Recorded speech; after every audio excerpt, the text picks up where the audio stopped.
बंगाल की औरतें हर रात अपने बिस्तर में देसी घी लेकर क्यों सोती? आखिर वो रात जानकर आपके भी होश उड़ जाएंगे। मेरे घर के हालात बहुत ज़्यादा ख़राब थे, इसलिए मुझे किसी ने बंगाल में नौकरी करने के लिए कहा। मैं बंगाल में नौकरी करने के लिए चला गया। बंगाल में जाकर मेरे लिए और भी ज़्यादा मुश्किलें आ गई थी और मुझे यहाँ पर आए हुए अभी 6 महीने ही गुजरे थे। इसलिए मैंने कभी भी अपनी ज़िंदगी में कोई खुशियाँ भरने की कोशिश नहीं की थी। मैंने ना ही कभी किसी लड़की की तरफ नज़र उठाकर देखा और ना ही उससे पहले नौकरी करने की कोशिश की थी। लेकिन जब यहाँ पर आने के बाद मेरे कुछ दिन गुजरे तो जैसे मेरी ज़िंदगी में एक बहार सी आ गई थी। एक बंगाली लड़की ने मुझे पसंद कर लिया था। वो उम्र में मुझसे बहुत छोटी थी, जवान थी, खूबसूरत थी। उसने मुझसे कहा कि वो मुझसे शादी करना चाहती हैं। मैं जहाँ पर नौकरी करता था वो भी वहीं पर मेरे साथ नौकरी करती थी। मैं बंगाल की एक फैक्ट्री में प्रोडक्शन डिपार्टमेंट में काम किया करता था और वो भी वहीं पर मेरे साथ काम करती थी। उसने कहा कि वो मुझसे शादी करना चाहती हैं और मुझे पसंद करती हैं। ये बात सुनते ही मेरी तो खुशी का ठिकाना नहीं रहा था। मेरा दिल धड़कना भूल गया था। मैं सोच भी नहीं सकता कि बिजनौर के छोटे से गांव से निकलकर मामूली से काम में सेट होकर मैं एक बंगाली लड़की का पति बन जाऊंगा। ये तो आपको भी सुनने में अजीब लग रहा होगा कि मैं 35 साल का और वो 20 साल की जवान लड़की, उससे शादी करने पर मैं बहुत खुश हो रहा था। उस लड़की की उम्र 20 साल थी। मेरे लिए बहुत ज़्यादा खुशकिस्मती की बात थी। मुझ जैसे 35 साल के लड़के को एक 20 साल की जवान खूबसूरत लड़की मिल रही थी, जबकि हम दोनों की उम्र में लगभग 15 साल का फासला था। आखिर उसने मेरे अंदर ऐसी क्या खूबी देखी थी जो मुझे पसंद कर लिया था। मेरे लिए यह मेरी ज़िंदगी की सबसे बड़ी खुशखबरी थी, क्योंकि मुझे गांव में तो कोई रिश्ता नहीं दे रहा था, इसलिए कि लोगों का ये कहना था कि आशीष वहाँ जाकर बहुत बिजी हो गया है। आशीष के पास ना तो टाइम है और ना ही इतना पैसा कि हम उसको अपनी बेटी दे सकें। अब उसकी उम्र भी ज़्यादा हो चुकी है और फिर ऐसे में इतनी कम उम्र की लड़की मिल जाना बहुत बड़ी बात होती है। और वैसे तो वो इतनी ज़्यादा हसीन है कि मैं उसके साथ अपनी पूरी ज़िंदगी बिता सकता था। ये बात मैंने अपने माता पिता को बताई तो पहले वो खुश हो गए और खुशी से फूले नहीं समा रहे थे, मगर फिर मेरी माँ की आंखों में आंसू छलकने लगे। मैंने कॉल पर अपनी माँ से पूछा कि क्या हुआ है माँ। माँ ने कहा कि आशीष बेटा, क्या तुम्हें लगता है कि वह बंगाली लड़की तुम्हें हमारे पास आने देगी? बिल्कुल भी ऐसा नहीं होगा। अब तो बस तुम बंगाल के ही होकर रह गए हो। खुशी तो बहुत है बेटा कि तुम्हें इतनी कम उम्र की लड़की मिल रही है और यकीनन वो गांव की लड़कियों से कहीं ज़्यादा खूबसूरत होगी। तुम्हारा ख्याल भी रखेगी, क्योंकि तुम उम्र में उससे बहुत बड़े हो और उसने तुम्हें अपनी मर्जी से पसंद किया है। लेकिन परेशानी यह है कि हमें तो तुम भूल ही जाओगे। सारी ज़िंदगी हमने तुम्हें पाल पोस कर बड़ा किया। हमें तुमसे बहुत सारी उम्मीदें हैं और आखिर में तुम उस बंगाली लड़की के ही होकर रह जाओगे। बस माता पिता की किस्मत में आखिर में सिर्फ मायूसी के सिवाय कुछ नहीं बचता। बस बेटे, मेरे दिल का बोझ हल्का हो गया। अब कॉल बंद करती हूँ। माँ के रोने की आवाज़ मेरे कानों में गूंज रही थी। ये बात तो माँ ने बिल्कुल ठीक कही थी। जब मैं बबीता से शादी कर रहा था तो मुझे बाकी लोगों को भूलना ही पड़ता। मैं बहुत ज़्यादा परेशान हो गया था। मेरे दिल में यह ख्याल आया कि इंसान को रोज़गार किस किस तरह से परेशान कर देता है कि उसे अपनों को ही छोड़ना पड़ता है। मुझे उन लड़कियों का दर्द बहुत महसूस हुआ जो अपने माता पिता को छोड़कर अपनी ससुराल की हो जाती हैं और फिर उन्हें वापस अपने ही घर आने के लिए किसी की परमिशन की ज़रूरत होती है। फ़िलहाल मैंने अपनी होने वाली बंगाली पत्नी बबीता से यह बात कही तो वो मेरे गले लग गई और मेरे गले लगकर कहने लगी, तुम ऐसी बातें क्यों कर रहे हो? क्या मुझे एहसास नहीं कि तुम एक इज्जतदार परिवार से ताल्लुक़ रखते हो और मैं कौन सा अलग हूँ? मेरे भी परिवार का यही उसूल है जो तुम्हारे परिवार का है। मुझे तो खुशी है कि तुम इतने जज्बाती हो रहे हो। इसका मतलब यही है कि तुम फ्यूचर में मुझसे बेपनाह मोहब्बत करोगे। मुझसे इतना प्यार करोगे कि मैं सारी ज़िंदगी खुश रहूँगी। जाहिर सी बात है, जो लड़का अपने माता पिता की इज्जत करता है वही असल में असली मर्द होता है, जो अपनी पत्नी को भी मोहब्बत दे सकता हो जो उसे चाहिए होती है। मेरी पत्नी की इतने नरम दिल को देखकर मैं बहुत खुश हुआ था। मैंने उससे पूछा, क्या तुम मेरे माता पिता के पास जाने की परमिशन दे रही हो? तुम्हें पता है ना कि तुमने मुझसे कहा था तुम शादी के बाद यहीं पर रहना चाहती हो। तो वो कहने लगी, अरे मेरे बेवकूफ़ पति, मैं तुमसे ये कहना चाह रही हूँ कि तुम अपने माता पिता को यहाँ बंगाल बुला लो। वैसे भी तो घर पर रहकर क्या करेंगे, तुम उनके इकलौते बेटे हो। अब वो वहाँ पर अकेले रह गए, तुम चाहो तो उन्हें यहाँ पर बुला सकते हो। तुम ही तो कहते हो कि तुम्हारे रिश्तेदार अच्छे नहीं हैं और ना ही उन लोगों का व्यवहार तुम्हारी फैमिली के साथ अच्छा है, तो फिर वहाँ पर अकेले रहकर तुम्हारे पेरेंट्स क्या करेंगे? तुम उनको यहाँ पर बुला लो और हम उनकी मौजूदगी में उनके सामने यहाँ पर शादी कर लेंगे। मेरी पत्नी बबीता के कहे हुए शब्द मुझे बहुत ही अच्छे लग रहे थे। मैंने अपने पेरेंट्स को ये गुड न्यूज़ सुना दी। मेरे पेरेंट्स के आने जाने का सारा खर्चा बबीता ने ही उठाया था। वैसे भी उसके पास पैसों की कोई कमी नहीं थी, क्योंकि वो मुझसे पहले ही फैक्ट्री में काम कर रही थी। 18 साल की थी तब से ही वो इस फैक्ट्री में काम कर रही थी और मुझे तो अभी फैक्ट्री में लगे हुए सिर्फ 6 महीने ही गुजरे थे, इसलिए मेरी सैलरी उससे कम थी। शायद बबीता को अपनी ज़िंदगी में ऐसा मर्द चाहिए था जो उसके साथ चलता हुआ अच्छा लगे। वैसे मेरी उम्र 35 साल थी, लेकिन मेरी हाइट हेल्थ कम थी, इसलिए मैं भी कम उम्र का ही लगता था। मैं कोई आदमी नहीं बल्कि कम उम्र का लड़का ही लगता था। बस गांव के लोगों की ही सोच ऐसी थी कि वो अपनी बेटी मुझे नहीं देना चाहते थे। खैर, अब तो मेरे पास एक ऐसी लड़की थी जो मुझे पसंद करती थी और मुझ पर मर मिटी थी। मैंने अपने पेरेंट्स को एक हफ्ते के अंदर अंदर ही बंगाल बुला लिया था। ये सब देखकर तो हमारे रिश्तेदार भी हैरान रह गए थे कि आशीष की किस्मत जाग गई है। उसने बंगाली लड़की से शादी करके अपने माता पिता को भी वहीं पर बुला लिया। मेरे पेरेंट्स जब यहाँ पर आए तो मेरी उनकी मौजूदगी में शादी हो गई। शादी वाले दिन मैं बहुत ज़्यादा खुश था। मुझे यकीन नहीं आ रहा था ये सब कुछ हकीकत में हो रहा है या फिर कोई सपना है। मेरी पत्नी ने मुझसे कहा कि वो मुझसे सिर्फ प्यार और इज्जत चाहती है। आज रात के 2 बज रहे थे और वो मेरे कमरे में मेरे सामने बैठी हुई थी। वो बहुत ज़्यादा खूबसूरत लग रही थी। वो किसी खूबसूरत गुड़िया की तरह लग रही थी। ऐसा लग रहा था जैसे कोई मासूम सी मूरत मेरे सामने बैठी हुई है। मैं भी बहुत स्मार्ट लग रहा था और कपड़े भी महंगे पहन रखे थे, लेकिन मैं था तो एक अनपढ़ ही। मेरे अनपढ़ होने का सबूत ये था कि मैंने अपनी पत्नी के लिए जो गिफ्ट लिया था उसको मैंने एक सिर्फ छोटी सी थैली में रख लिया था।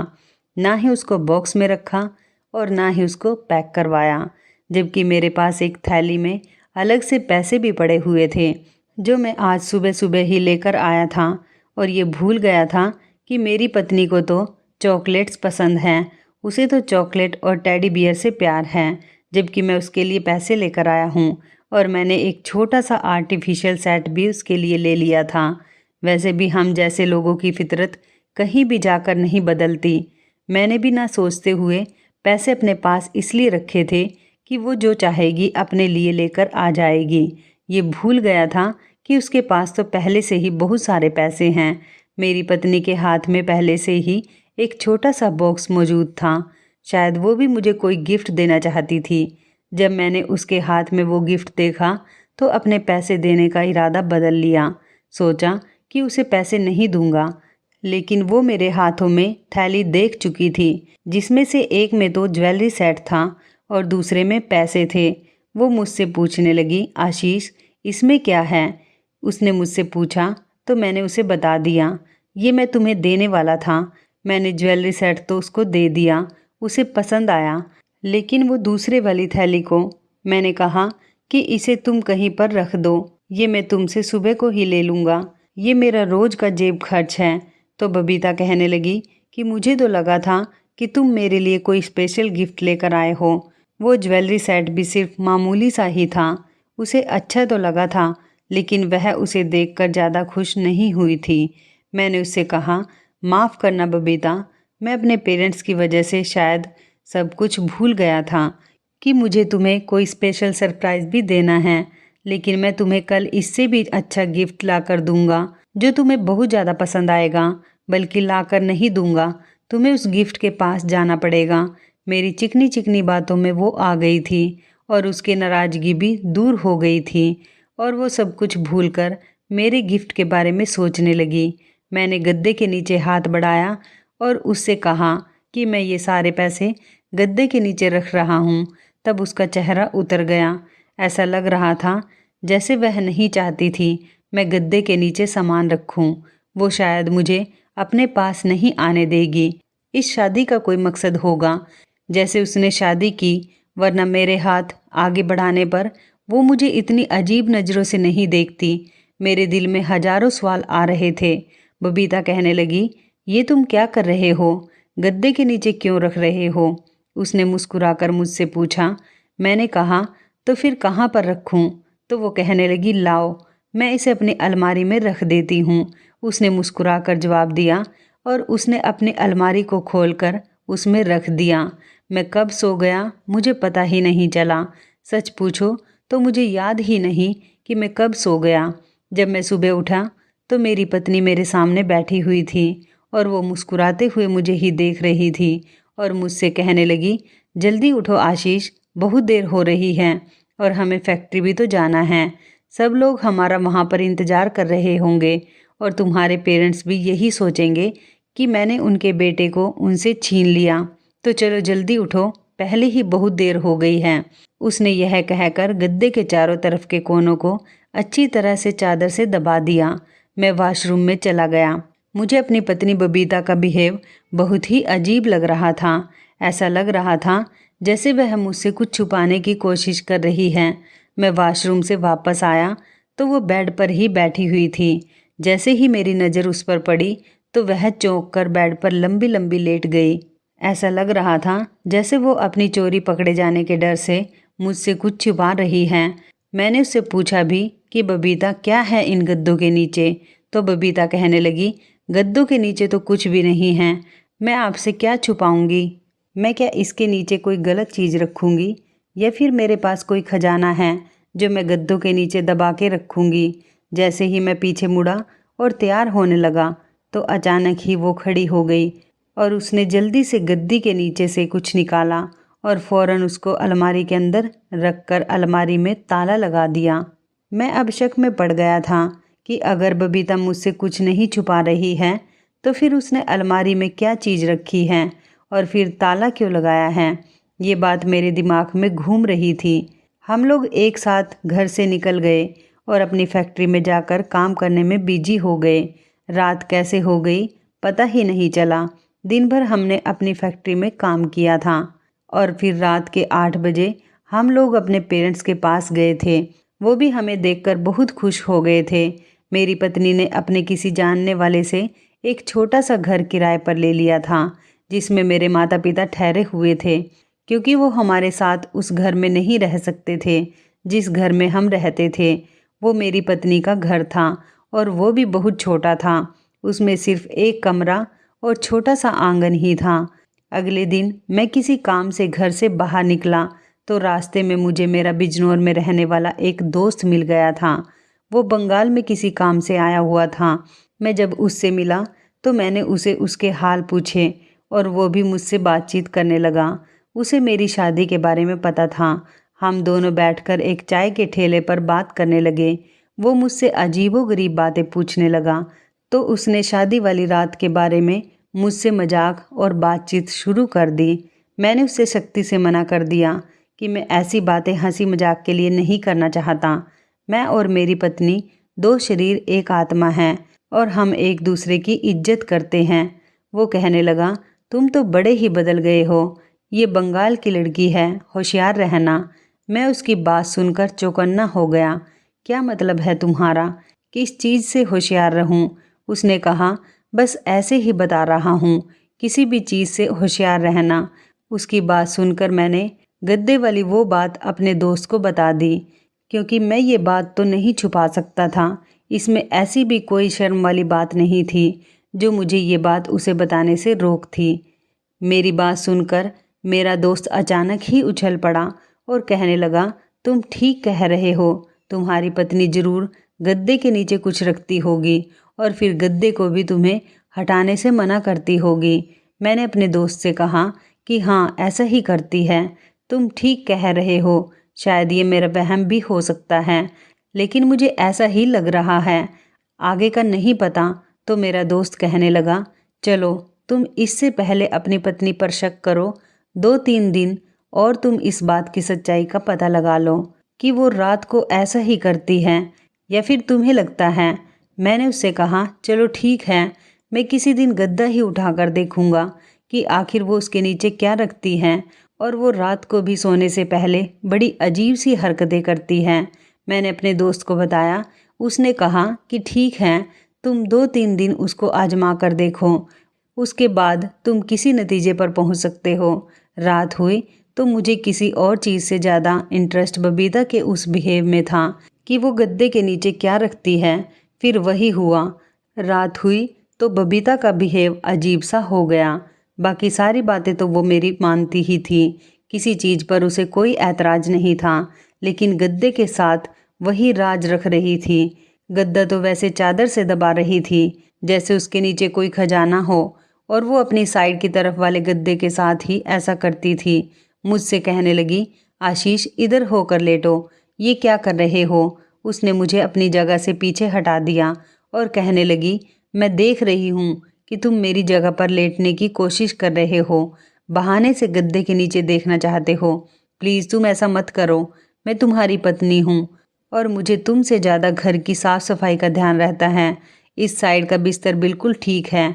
वो फिर मेरे तकिए पर मेरे पास आकर लेट गई और मेरी बाजू पर अपना सर रख लिया। मैं मजबूर था। शुरू शुरू में इंसान इतना कंफर्टेबल तो नहीं होता कि एक दूसरे से हर बात कर सके।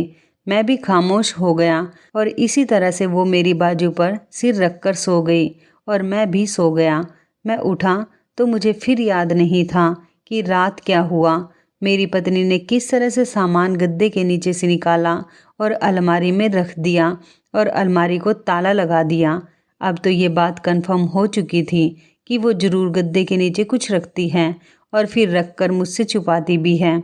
अगले दिन मैंने अपने दोस्त को फैक्ट्री के बाहर बुला लिया और मैंने अपने दोस्त को ये बात बता दी। तो उसने कहा कि ज़रूर तुम्हारी पत्नी का कोई ना कोई मकसद होगा।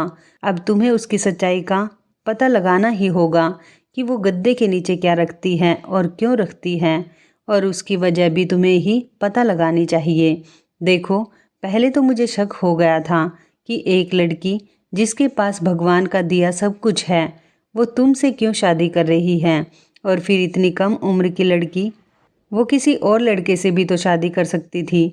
ज़रा सोचो तो सही कि तुम में ऐसी कौन सी खास चीज़ थी कि उसने तुमसे शादी की। कहीं वो कुछ और तो नहीं करने जा रही है। करण की बातें मुझे डरा रही थी।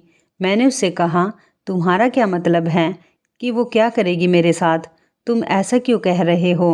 करण मेरी बात सुनकर सोचने वाले अंदाज में कहने लगा, देखो आशीष, मैं तुम्हें बेवजह के शक में नहीं डालना चाहता, लेकिन एक बात तो सच है जो मुझे नज़र आ रही है। तुम्हें खुद भी अजीब लगता है कि वह ज़रूर तुम्हारे बेड के गद्दे के नीचे सोने से पहले कुछ रखती है जिसे वो सुबह निकाल लेती है। अब ये तो तुम पर लागू होता है कि तुम उस चीज़ को किस तरह से ढूंढो, क्योंकि अगर फिर कोई बात हुई तो फिर तुम्हारा जिम्मेदार कौन होगा। अब तो तुम अपने माता पिता को भी यहाँ पर बुला चुके हो। ये सोचो कि ये लड़की 1 महीना पहले तुम्हारे लिए बिल्कुल अजनबी थी और आज तुम इस लड़की के साथ एक कमरे में रह रहे हो, खा रहे हो, पी रहे हो और उसके साथ घूम रहे हो, अपने होश खो रहे हो। क्या पता वो लड़की कौन है और तुम्हारे साथ क्या करना चाह रही है। तुम होश में आओ। इतना ज़्यादा किसी पर भरोसा एकदम से नहीं करना चाहिए, और तुम्हारे सर पर तुम्हारे पेरेंट्स की भी तो जिम्मेदारी है। तुम अकेले तो नहीं हो। करण ने मुझे अच्छे खासे शक में डाल दिया था। आज मैंने सोचा कि मैं एक पति होने के नाते अपने इस रिश्ते को इस्तेमाल करूँगा और ज़बरदस्ती घर जाकर गद्दे को उठाकर देखूँगा कि वो उसके नीचे क्या रखती है, क्योंकि ऐसा तो हो ही नहीं सकता कि वो मुझसे हर एक बात के लिए रोज़ मना कर दे और मैं उसके कहने पर रुकता ही चला जाऊं। पति पत्नी के बीच तो कोई राज नहीं होना चाहिए। आज मैंने अपने दिल में इरादा कर लिया कि मैं घर जाते ही गद्दा उठाकर ज़रूर देखूंगा। जब मैंने पीछे पलट कर देखा तो मेरी जान ही निकल गई। मैंने देखा कि मेरी पत्नी वहीं पर मेरे पीछे ही खड़ी हुई सब कुछ सुन रही थी। मुझे उसे देखकर बहुत शर्मिंदगी महसूस हो रही थी कि मुझसे कितनी बड़ी गलती हो गई। वो मेरे बारे में क्या सोच रही होगी। मैं दिल ही दिल में पछता रहा था। मेरी पत्नी मेरा सारा प्लान जान चुकी थी। अब मैं अपनी पत्नी से ये भी नहीं कह सकता था कि तुम गद्दे के नीचे क्या रखती हो। अगर ऐसा करता तो मैं बहुत ही गिरा हुआ इंसान लगता, जैसे उसके चेहरे के एक्सप्रेशन थे। उससे तो ऐसा ही लगता था जैसे मेरी पत्नी को इस बात पर बहुत गुस्सा आया है और उसे मुझ पर अफसोस हो रहा है कि मैं कितना बेगैरत इंसान हूँ जो अपने दोस्त से अपनी पत्नी की ही बुराई कर रहा था। मेरे दोस्त को भी अंदाज़ा हो गया था कि मैं अपनी पत्नी के सामने शर्मिंदा हो रहा हूँ। मेरे दोस्त ने कहा, तुम भी कितने पागल इंसान हो। अगर उसे पता चल भी गया है कि तुम मुझसे ये बात कह रहे हो तो तुम्हें उस पर भरोसा करना चाहिए बजाय परेशान होने के। तुम एक काम करना, घर जाते ही गद्दा बेड से हटाकर देखना और कहना कि मुझे बस यही जानना था कि गद्दे के नीचे क्या है। अब तुम अगर इस बात पर डरने लगोगे तो वो तुम्हारे लिए और मुश्किल हो जाएगा, क्योंकि औरत के सामने तुम जितना दब कर रहोगे वो तुम्हें उतना ही दबाती चली जाएगी। मेरे दोस्त की बात भी सही थी। अब मैं इसी एहसान में दबा हुआ था कि वो बंगाली है, उसने मुझसे शादी कर ली, मेरे माता पिता को भी यहाँ पर बुला लिया। अगर मैं बराबरी करता तो उसने मुझ पर कोई एहसान नहीं किया था। अगर वो बंगाल से थी और अमीर परिवार से थी, लेकिन शादी तो उसने मुझसे पसंद की ही की थी। ऐसा तो नहीं है कि मैंने उसे पसंद के लिए मजबूर किया हो, शादी के लिए उससे कोई ज़बरदस्ती की हो। मैं ज़बरदस्ती करके भी कहाँ जा सकता था, क्योंकि मेरी इतनी औकात नहीं थी। पर अगर वो मुझे पति के तौर पर एक्सेप्ट कर चुकी थी तो अब उसे मुझसे कोई भी बात छुपानी नहीं चाहिए थी। मेरे दोस्त ने जब ये सारी बातें मुझे समझाई तो मैं तसल्लीमंद हो गया। मैंने सोच लिया कि अब मैं उससे साफ साफ बात करूँगा। मेरा दोस्त वहाँ से चला गया और मैं फैक्ट्री के अंदर चला गया। शाम को जब हम दोनों पति पत्नी घर आए तो मेरे अंदाज कुछ बदले हुए थे। मेरी पत्नी ने मुझे देखा तो कुछ भी नहीं बोली। थोड़ी देर के बाद कहने लगी, क्या हुआ है, आप कुछ परेशान लग रहे हो। मैं घबरा गया। मैंने कहा, मैं परेशान तो नहीं हूँ, लेकिन हैरान ज़रूर हूँ और यही पूछना चाहता था कि तुम गद्दे के नीचे क्या रखती हो। तो वो कहने लगी, मैंने सब कुछ सुन लिया है। आपने अपने दोस्त से जो भी कहा, अपनी पत्नी की बात सुनकर मैं शर्मिंदा होने के बजाय अपनी बात पर ही डट गया। मैंने कहा, हाँ तुमने सही सुना है, आखिर इसमें बुरा ही क्या है। तुम मुझे खुद बता दो कि तुम गद्दे के नीचे क्या रखती हो। इस कमरे में जो कुछ भी है, क्या उस पर मेरा हक नहीं है। मेरी पत्नी हंसकर कहने लगी, अरे तुम्हें किसने कहा कि तुम गद्दे के नीचे ना देखो। मैं तो बेवजह ही तुमसे छुपा रही थी, क्योंकि मुझे अच्छा नहीं लगता ना ऐसी बातें करना। और तुम खुद देख लो कि गद्दे के नीचे क्या है। मेरी पत्नी ने एकदम ही गद्दे का बिस्तर हटाया और उसके बाद गद्दा भी हटाकर ज़मीन पर रख दिया। बेड पूरी तरह से खाली पड़ा हुआ था। सच में इसके नीचे तो कुछ भी नहीं था। मैंने अपनी पत्नी से कहा, हाँ मगर तुम रात को ज़रूर कुछ रखती हो, झूठ मत बोलो। वो कहने लगी, आशीष देखो, मुझे झूठ बोलने की आदत भी नहीं है। मैं अगर गद्दे के नीचे कुछ रखूँगी तो तुम्हें क्यों नहीं बताऊँगी।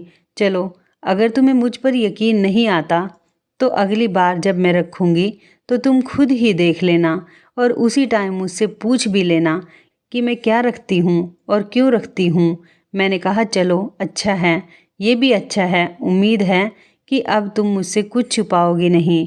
पर उस दिन और उस दिन के कुछ दिन बाद तक हमारी शादी का 1 महीना गुजर गया था। पर मुझे कमरे में आते ही नींद आ जाती थी। इतनी तेज नींद आती थी कि जब मेरी आँख खुलती तो सुबह हो जाती थी और मैं यही सोचता रह जाता था कि आखिर मैंने रात कब और कैसे गुजारी। मुझे तो ये भी नहीं याद कि नींद कैसे आई। मुझे तो ये भी याद नहीं कि जब मैं घर पर आया तो मैंने रात का खाना कब खाया और मैंने क्या खाया था। अब मुझे परेशानी होने लगी थी। मैं किसी तौर पर भी अपने साथ ऐसा बिहेवियर बर्दाश्त नहीं कर सकता था। मुझे पता लगाना ही था, या फिर कमरे में आते ही मुझ पर नींद क्यों सवार हो जाती है। मैंने सोचा कि शायद मेरी पत्नी मुझे चाय में कुछ मिलाकर दे रही होगी और मेरे साथ कुछ ऐसा कर रही है जिससे मुझे नींद आ जाती है और मैं गहरी नींद में सो जाता हूँ। मैंने बहुत कोशिश की कि मैं पता लगा सकूँ आखिर मेरे साथ क्या होता है, पर मैं इस कोशिश में नाकाम रहा। मैं सारा दिन सावधान रहता कि अपनी पत्नी के हाथ से कुछ भी ना खाऊं, न पीऊं। बल्कि एक दिन तो ऐसा हुआ कि मैं बाजार से ही खाना लेकर आ गया था और हम दोनों ने वही खाना खाया।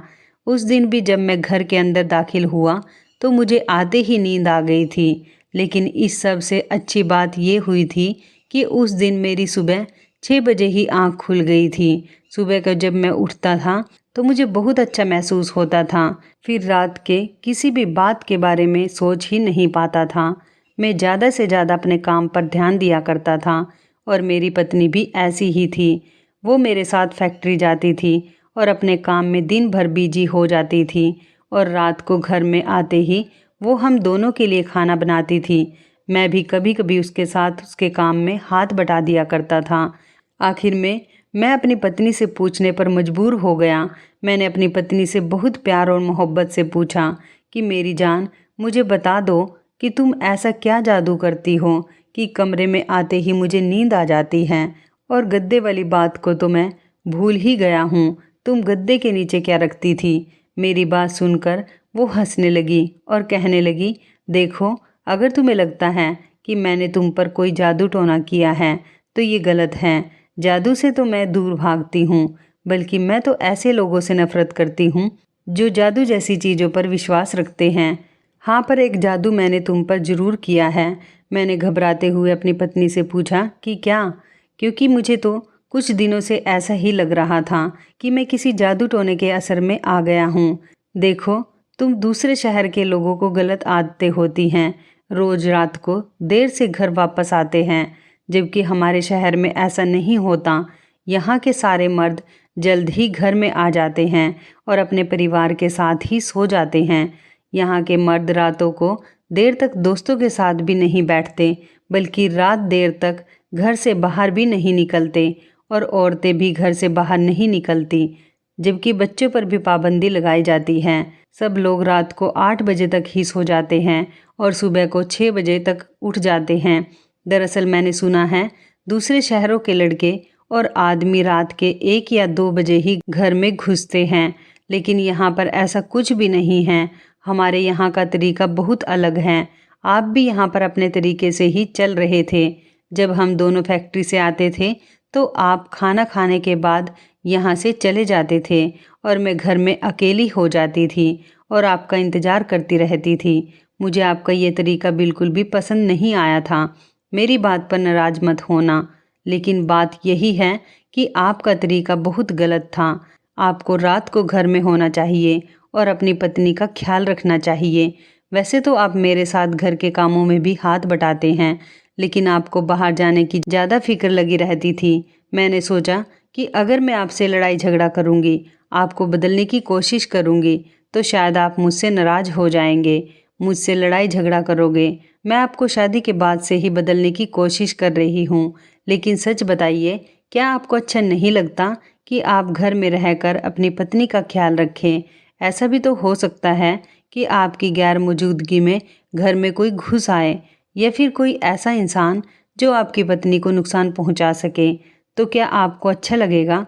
उसने नजरें चुराते हुए कहा। तो बस ये सब कुछ मैं इसलिए ही कर रही थी। मेरी तो सिर्फ ये कोशिश थी कि आप रात को जल्दी घर में आ जाओ और जल्दी ही सो जाया करो। इस शहर में क्राइम बहुत ज़्यादा हैं। मैं नहीं चाहती थी कि मेरा पति भी किसी गलत काम में पड़ जाए या फिर लोग उसे मुश्किल में डाल दें। हम लोग मामूली से लोग हैं। अगर हमें अपनी ज़िंदगी आसानी से जीनी है तो हमें अपने तौर तरीके बदलने पड़ेंगे, और मैं यही कर रही थी। आपके साथ आपके तौर तरीकों को बदल रही थी। आपके गांव में ऐसा होता होगा कि आप रात को देर से घर वापस आते होंगे, लेकिन यहाँ पर ऐसा कुछ नहीं है। यहाँ रात हो जाने के बाद कोई बच्चा भी घर से बाहर नहीं निकलता। तभी तो यहाँ पर हर कोई इंसान सुबह जल्दी उठकर अपने काम में लग जाता है और शाम को जल्दी फ्री होकर अपनी फैमिली के साथ टाइम स्पेंड करता है और फिर सो जाता है। और रही बात आपकी नींद की, तो मैं एक अलग तरह की कोयल लगाती हूँ जिससे मच्छर तो भागते ही हैं, साथ ही साथ उसकी खुशबू से हम दोनों को नींद भी आ जाती है।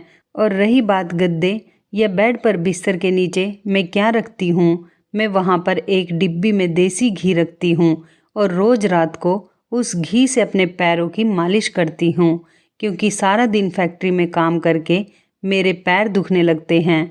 तो देसी घी से मालिश करके जहाँ पैरों का दर्द मिटता है, वहीं पर आँखों की रोशनी भी तेज होती है। अब भी अगर आपको ये लगता है कि आपके सोने के बाद मैं कहीं जाती हूँ या किसी से मिलती हूँ, कोई और काम करती हूँ, तो ऐसा बिल्कुल भी नहीं है। मैं तो रात को उसी टाइम सो जाती हूँ। कमरे में होने वाली कोयल की वजह से आपको भी घर में आते ही नींद आने लगती है और यही इस कमरे की खास बात है। मैंने ये सब कुछ जानबूझकर किया ताकि हम दोनों की ज़िंदगी में आसानी हो।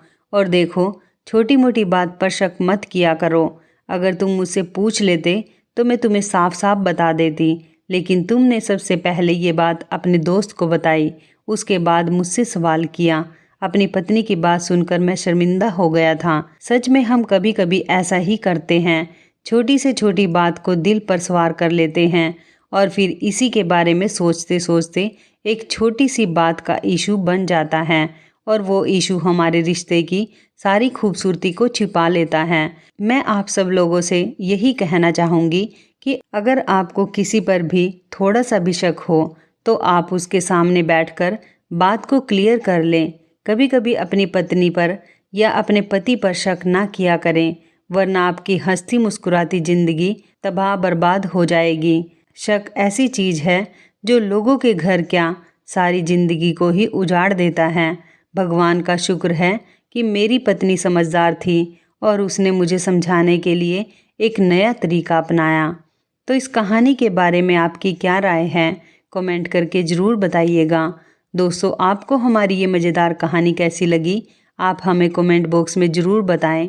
यदि आपके पास भी ऐसी कोई प्यारी सी कहानी है या फिर ऐसी कोई कहानी जिससे कुछ शिक्षा मिले, तो आप हमारे साथ उसको ज़रूर शेयर करें। दोस्तों, यदि आपको हमारी ये वीडियो अच्छी लगे तो आप हमारी इस वीडियो को लाइक शेयर ज़रूर करें और ऐसी ही दिल को छू लेने वाली प्रेरणादायक कहानियाँ सुनने के लिए हमारे चैनल को भी सब्सक्राइब करें।